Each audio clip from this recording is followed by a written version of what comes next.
Welcome to our second lecture of week 7 as we continue our look at American foreign policy and America abroad. Today's lecture will focus on part of the second decade of the 20th century, 1910 through 1920, the presidency of Woodrow Wilson and Wilson's foreign policy. We'll discuss some of Wilson's early foreign policy decisions, and then also take a look at the outbreak of World War I in Europe and the U.S.'s stance and position on World War I, and essentially how Wilson tried to keep America neutral as long as he could. We will discuss World War I and in general and America's role in it in particular in great detail for tomorrow's lecture as we close out the week.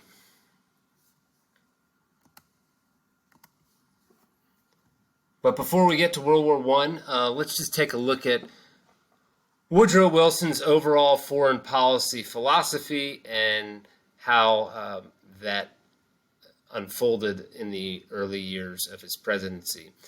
If you recall from our lecture last week, we discussed the 1912 presidential election that involved Wilson as the Democratic nominee running against the incumbent Republican president, William Howard Taft, and complicating things as a third-party candidate. Former President Theodore Roosevelt was running as the Bull Moose candidate, also known as the Progressive Party candidate, and that led to a split election. Wilson benefited from the fact that Roosevelt and Taft took votes away from each other and wound up winning the election of 1912. So the former Princeton University president and college professor and former New Jersey Governor Woodrow Wilson took over as President of the United States in 1913. Unlike Teddy Roosevelt and William McKinley, Wilson opposed imperialism.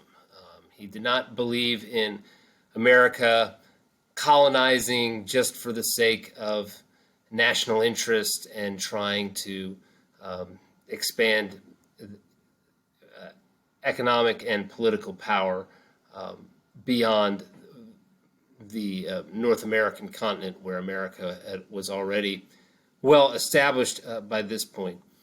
Wilson instead believed in what he called moral diplomacy, and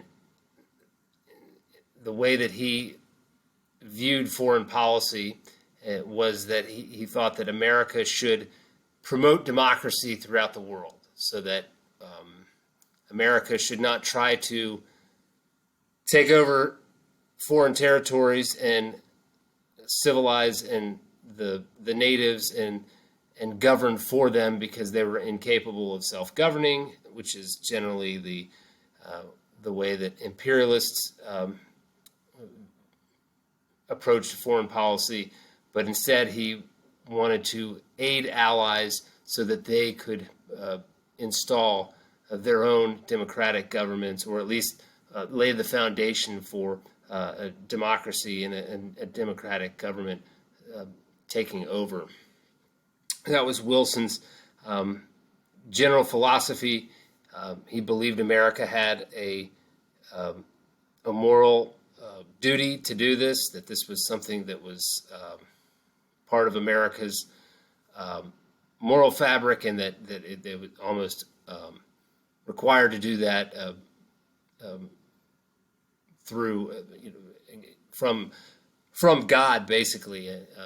Just this idea that America's, in order to live up to its ideals, needed to take a role in promoting democracy throughout the world. Former Democratic presidential candidate William Jennings Bryan, who of course we've discussed at length in this course, Bryan ran unsuccessfully for the presidency in 1896, 1900, and again in 1908. By the time Wilson takes office, Wilson selects Bryan to serve in his cabinet as the U.S. Secretary of State. So he is basically the top diplomat in the Wilson cabinet. And Bryan also agreed with Woodrow Wilson that America had this sort of moral duty to promote democracy in regions across the world where it had not yet taken shape to that point.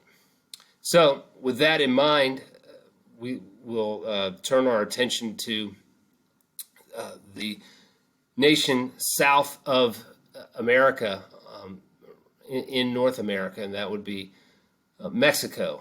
Mexico had basically been run as a military dictatorship for more than a quarter century, from roughly 1876 until about 1910. A man named Porfirio Diaz was the dictator of Mexico, and basically whatever he said more or less went in terms of the government of Mexico.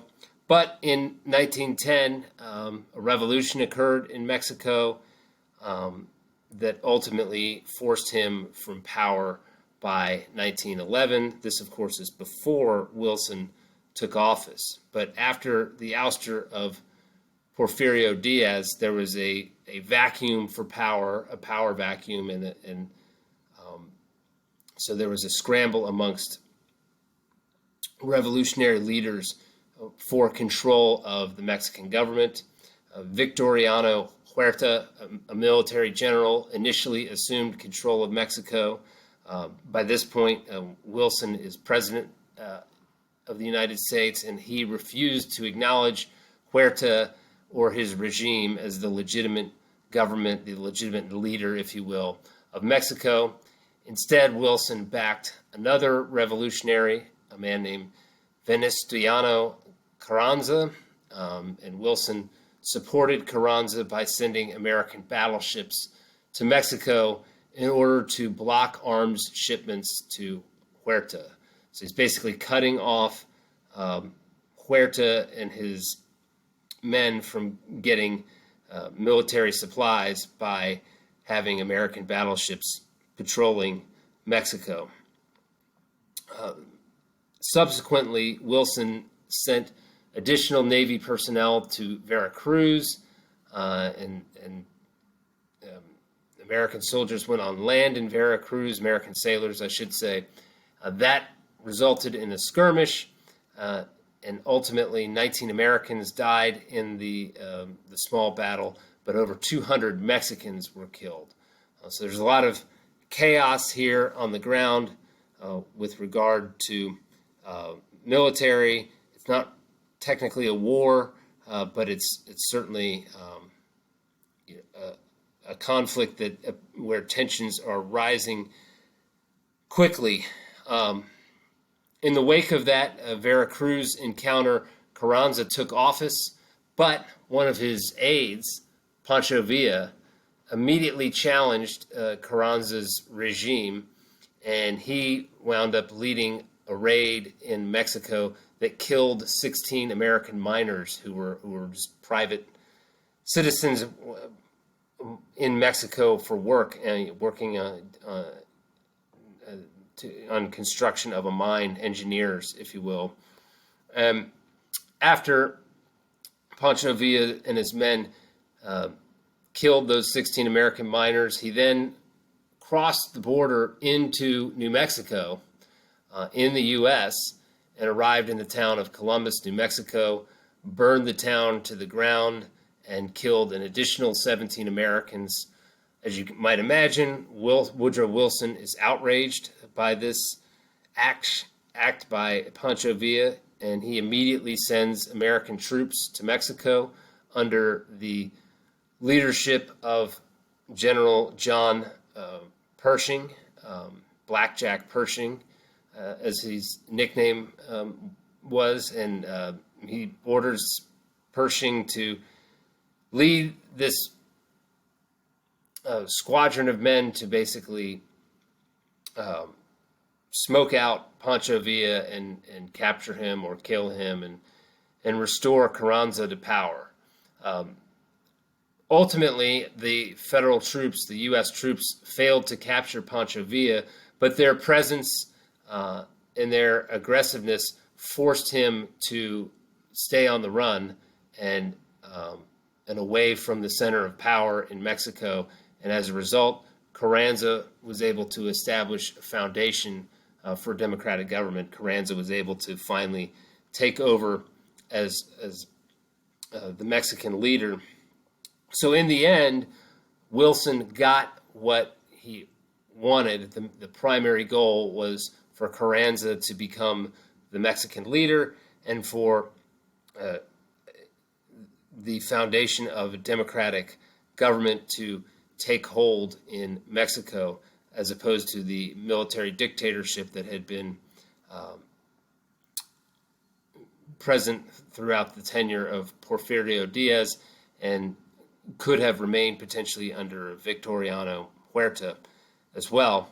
So that was what Wilson wanted, but he clearly, his plans did not go according to how he envisioned, especially with the fatalities of the American miners in Mexico and the destruction of the town of Columbus, New Mexico, and the killing of an additional 17 Americans. So it came as a somewhat of a cost to America and Wilson, but ultimately the end result was what President Woodrow Wilson wanted all along with regard to U.S. involvement in Mexico.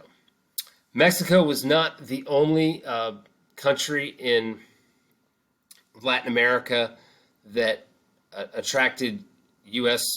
troops and that where the U.S. staked ground and basically occupied foreign territories. Wilson, early in his tenure, opted to maintain a military presence in Nicaragua. That military presence had started under the Taft administration. Wilson opted to keep the troops there, and U.S. Marines occupied Nicaragua from roughly 1912 until the early 1930s, until about 1933. So Nicaragua was not completely free and clear of the American military until the 1930s. In 1915, in the wake of successive revolutions in Haiti, Wilson sends American troops to Haiti to keep the peace and ensure order following these revolutions and this volatile period in Haiti's history. But those troops would remain in Haiti until 1934. So we're talking nearly 20 years in which American troops occupied Haiti. And the same thing happened with the Dominican Republic in 1916, as Wilson deployed Marines to the Dominican Republic to occupy the Dominican Republic. They stayed there until 1924, so not quite as long as the occupations of Nicaragua or Haiti, but still, not exactly a quick deployment and return to the U.S. either. So when you take all of these together, the U.S. involvement in the battle for control of Mexico in the wake of the Mexican Revolution, as well as the occupations in Nicaragua and Haiti and the Dominican Republic, it illustrates a policy of intervention that perhaps Woodrow Wilson doesn't want to colonize these foreign territories and seize control over the territories for political and economic gain for the U.S., but rather he's adopting a pattern of stepping in when he believes that it's necessary for the U.S. to maintain order or to help ensure that the leader they want or the regime that they want takes over. So it's what we call interventionism. It's what Wilson, what the media of the day referred to when discussing it with Wilson, and it was sort of Wilson trying to navigate a very straight but also very narrow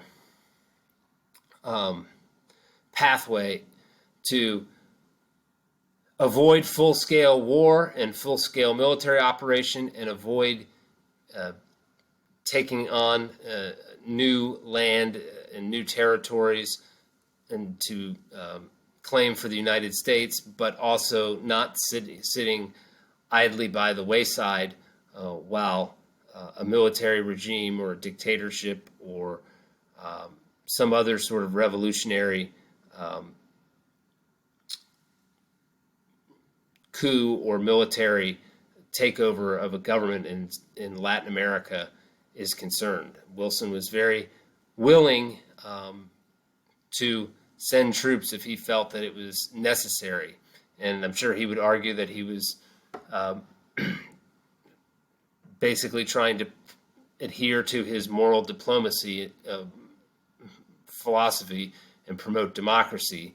I'm not sure that residents of Mexico or Nicaragua or Haiti or the Dominican Republic would agree. Some of them probably were thankful for the U.S. military presence, but others perhaps opposed it. So if you take a look at the image in the upper right-hand corner of this slide, you can see that's a political cartoon in which Uncle Sam is hopping over a barbed wire fence, chasing after a Mexican rifleman.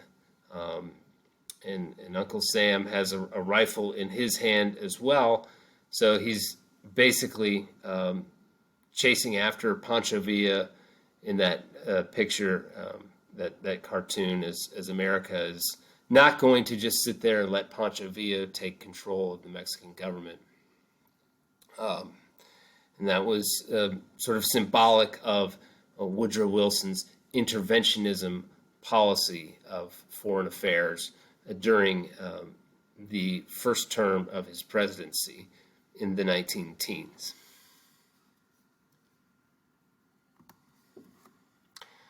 So now let's move away from Latin America and take a look at Europe, because tensions were at a fever pitch in Europe about a year or so into Wilson's first term, and boy, that fever would boil over. The tensions would boil over and erupt in grand fashion. The Great War, also known as World War I, started in the late summer of 1914 when Franz Ferdinand, who was the Archduke of Austria-Hungary, and his wife were assassinated by a Serbian nationalist in Sarajevo. Basically, Serbia at the time was a colony of Austria-Hungary. Austria-Hungary governed Serbia, and Serbia wanted independence, or a certain sect of Serbians wanted independence, and with the Archduke and his wife in Sarajevo, a Serbian nationalist took aim and assassinated both of them. This is the trigger effect that launches Europe into two factions, the Triple Alliance, which consisted of Germany, Austria-Hungary, and Italy, and the Triple Entente, which consisted of France, Great Britain, and Russia. And these two factions go to war almost immediately after Ferdinand and his wife were assassinated. We're talking early fall of 1914, September of 1914. And this war will basically be fought on two fronts. The border between Russia, Germany, and Austria-Hungary would serve as the eastern front of World War I, and the border between France, Germany, and Italy becomes the western front of the war. So war breaks out in Europe in 1914. What does that mean for America? Well, quite simply, America initially remained neutral. They did not get involved in the war because Woodrow Wilson did not want to send American troops to war. There were a variety of reasons for this. First and foremost, he personally opposed the war, and he wanted American citizens to remain neutral. But the waves of immigration that had taken place in America from the 1880s up through 1910 or so had brought millions of immigrants, many of which were coming from Europe, to the U.S.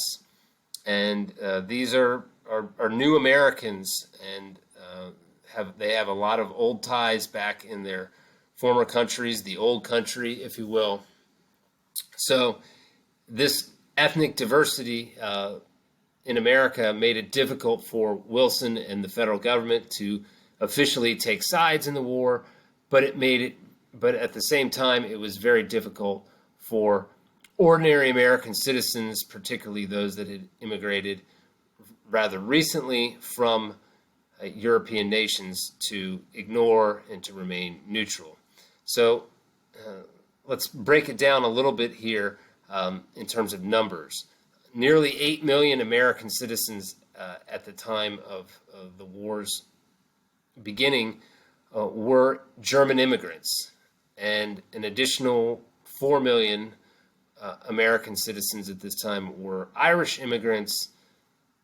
Both Germany and Ireland opposed the Triple Entente. Germany, of course, was a member of the Triple Alliance, and so, as you might imagine, the German immigrants in America were on the side of Germany for World War I, and the Irish immigrants did not like Great Britain as a country, and so they opposed the Triple Entente simply because Great Britain was part of the Triple Entente, and they wanted to be in opposition to Great Britain, which by default made them an ally of Germany, Austria-Hungary, and Italy, the Triple Alliance.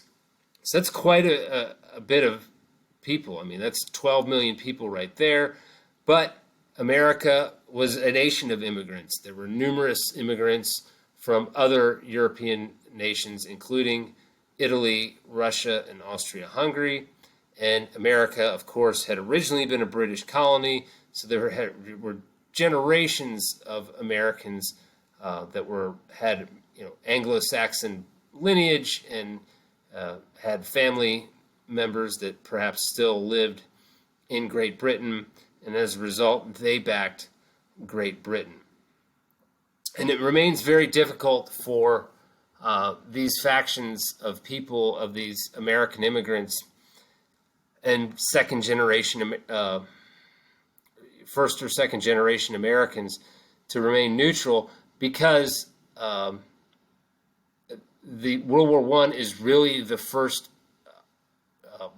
modern war as we know it, and certainly it's, we have technology and equipment that our military uses today that is significantly different and enhanced from what was used in World War I. But if you think about it, World War I was the first war in which the first major global conflict in which there was aerial combat. It's kind of in its infancy there, but still there were fighter pilots for America and when they entered the war in Germany, and there was aerial combat there. But there was the technology and ammunitions in terms of machine guns and in terms of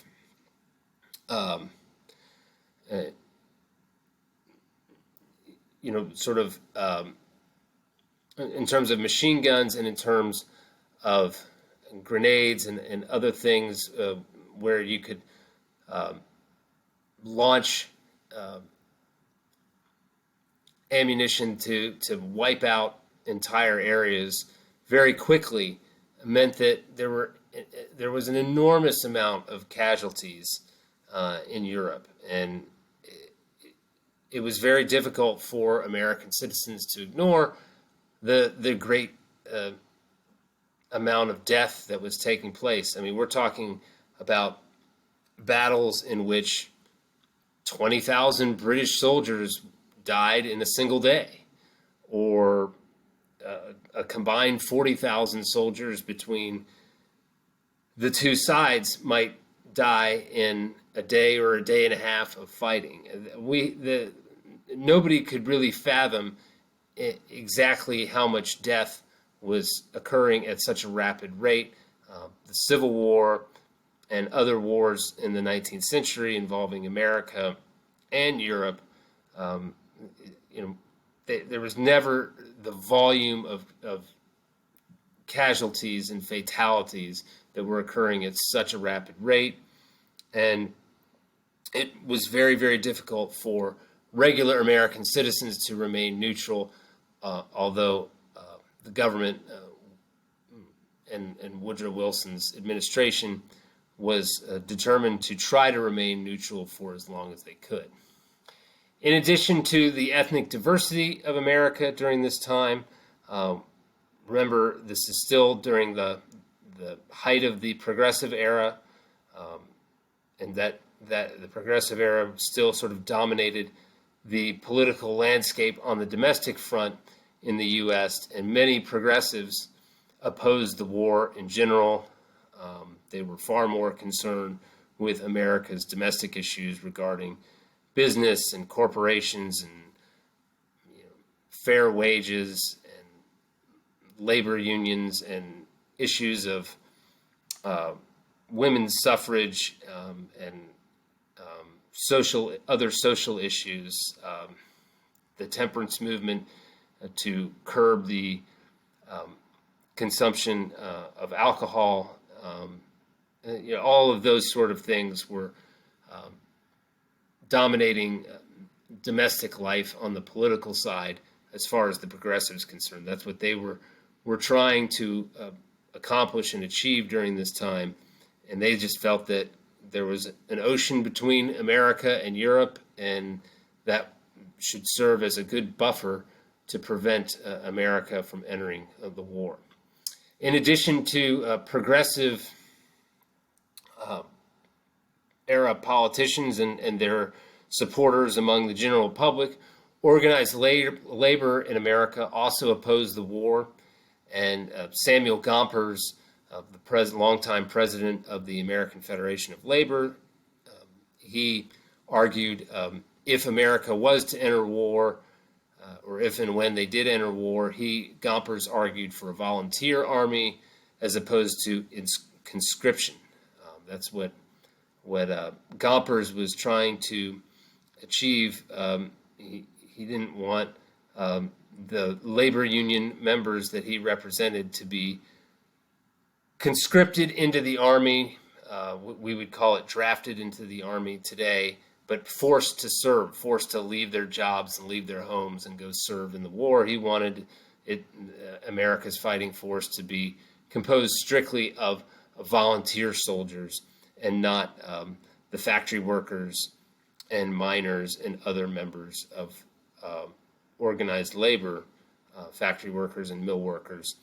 He wanted those people that he represented to be able to stay in the U.S. and keep working their jobs and avoid having to give up a good job, leave their family, and put themselves into harm's way in a life and death situation in this war, where, as I just mentioned, tens of thousands of soldiers were dying seemingly with each and every significant battle overseas. So I know this has been a bit of a shorter lecture today, but I'm going to stop here, and we will pick it up tomorrow and discuss the World War I in much greater detail. We will discuss exactly what caused America to enter the war and end its neutral stance, as you can see in the political cartoon in the upper right-hand corner here. Uncle Sam sitting with his cane and top hat to his side on a stone that says strict neutrality. He seems upset that he has no role to play for this. Eventually he will when America enters the war in 1917, and we will get into that in great detail, as well as the ultimate ramifications of the war's outcome in our lecture tomorrow. So that will wrap things up for today, and I will talk to you again tomorrow.